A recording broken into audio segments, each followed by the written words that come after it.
Jagannadh sir అయితే సిద్ధం సభలు పెడతా ఉన్నాడు, యుద్ధం అంటా ఉన్నాడు. చంద్రబాబు సారు పవన్ కళ్యాణ్ సార్ ఇద్దరు కలిసి కూడా పెద్ద పెద్ద సభలు పెడుతున్నారు. కానీ బీజేపీ పార్టీ ఎందుకో సల్లగా కనిపిస్తున్నది. మరి బీజేపీ పార్టీ ఎవరికి పొత్తు ఏం సంగతి, ఇక మరి ఎట్లున్నది బీజేపీ పార్టీ పరిస్థితి ఆంధ్రలో ఓసారి చూసేద్దాం పార్టీ.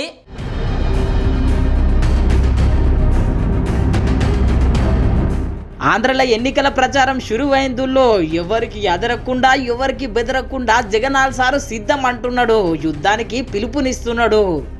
ప్రజల్లో బలం గాని విశ్వసనీయత గాని లేని చంద్రబాబు కూటమిని ఎదుర్కొనేందుకు మన సేవా సైన్యం వచ్చే 2 నెలలు ఓ యుద్ధానికి సిద్ధం కావాలి అని అడుగుతా ఉన్నాను. ఈరోజు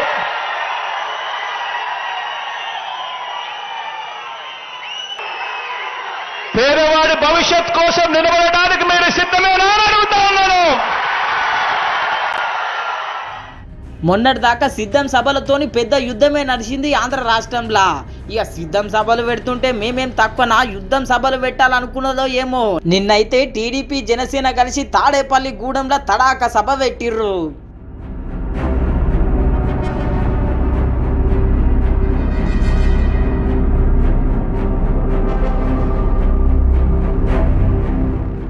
ఇట్లా ఇరు పార్టీలు ఇరాం లేకుండా ఇర్ల మరలా కొట్లాడితే బీజేపీ పార్టీ అయితే సప్పుడే చేస్తలేదు. మొన్న కేంద్ర మంత్రి రాజ్నాథ్ సింగ్ సార్ ఇదే ముచ్చటే చెప్పుకొచ్చిండు. ఈసారి ఎట్లయినా ఆంధ్రలో గెలిచేటట్లేమో, వచ్చేసారి పక్క బీజేపీ జెండా ఎగిరేస్తాం అని చెప్పిండు. ఇక అప్పటి సంది షురువైందుల్లో బీజేపీ పార్టీ ఎటువైపు అని. मेरे कार्यकर्ता बहनों भाइयों, जाकर आंध्र प्रदेश के लोगों को बतला देना कि जिस दिन आंध्र प्रदेश में हमारी सरकार बन जाएगी, हमारी सरकार इस पोलवरम प्रोजेक्ट को स्वयं प्रधानमंत्री ने कहा मैं स्वयं अपने हाथों में ले लूंगा और इस पोलवरम प्रोजेक्ट को मैं पूरा कराऊंगा. కేంద్రంలో ఉన్న నాయకులకు జగన్నాథ్ సారు జై కొట్టినా, చంద్రబాబు సారు చేతి కలిపిన బీజేపీ పార్టీ మటుకు పవన్ కళ్యాణ్ సార్ వైపే ఉన్నదంటుల్లో. పవన్ కళ్యాణ్ సార్ ఎటువైపు అంటే అటువైపే. అవును, మళ్ళా పవన్ కళ్యాణ్ సార్ పరిచయం అట్లున్నది మరి మోడీ సార్తోని. పాపం మస్తు కష్టపడ్డాడంట, మస్తు తిప్పలు పడ్డాడంట బీజేపీ పార్టీతోని పొత్తు పెట్టియనీకే.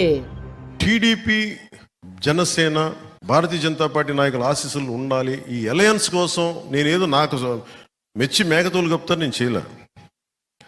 ఆంధ్రప్రదేశ్ అప్పుల్లో కూరుకుపోయిన ఆంధ్రప్రదేశ్కి, అభివృద్ధికి దూరంగా ఉన్న ఆంధ్రప్రదేశ్కి, క్రిమినాలిటీ పెరిగిపోయిన ఆంధ్రప్రదేశ్ని రక్షించుకోవాల్సిన అవసరం ఉంది.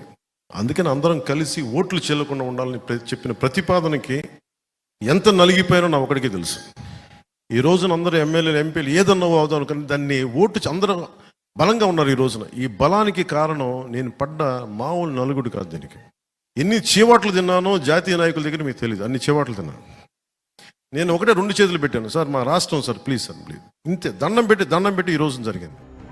విన్నారు కదా, పవన్ కళ్యాణ్ సార్ పొత్తు కోసం పొట్టు కష్టపడ్డట్టున్నాడు. అందుకే గా తిర్ల చెప్పిండు.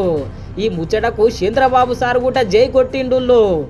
రాష్ట్ర భవిష్యత్తు కోసం, ఈ రాష్ట్రాన్ని కాపాడుకోవడం కోసం, భావితరాల భవిష్యత్తు కోసం ఈ కలయిక కలుస్తున్నాం. అదే మాదిరిగా ఈ కలయికలో భాగంగా ఇద్దరం కలిసి చాలాసార్లు మాట్లాడుకున్నాం. పార్టీ నాయకులు కూడా మాట్లాడుకున్నాం. అన్ని మాట్లాడిన తర్వాత 175 సీట్లలో 24 సీట్లు జనసేన పోటీ చేస్తుంది. 3 పార్లమెంటు జనసేన పోటీ చేస్తారు.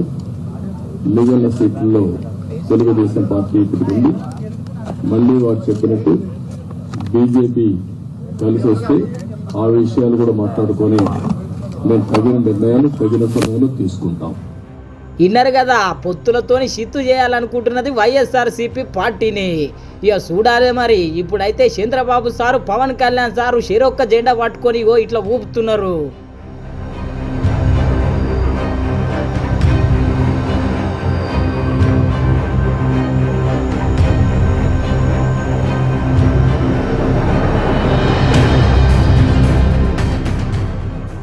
ఇట్లా ఒకరి జెండాలు ఒకరు పట్టుకొని ఊపుతున్నప్పుడు కార్యకర్తలకు మస్తు ఊపు వచ్చిందో.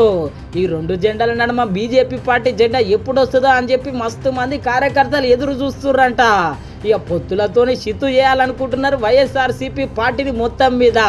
చూడాలే మరి బీజేపీ పార్టీ పెద్దల నిర్ణయం ఎటువైపో ఏమో.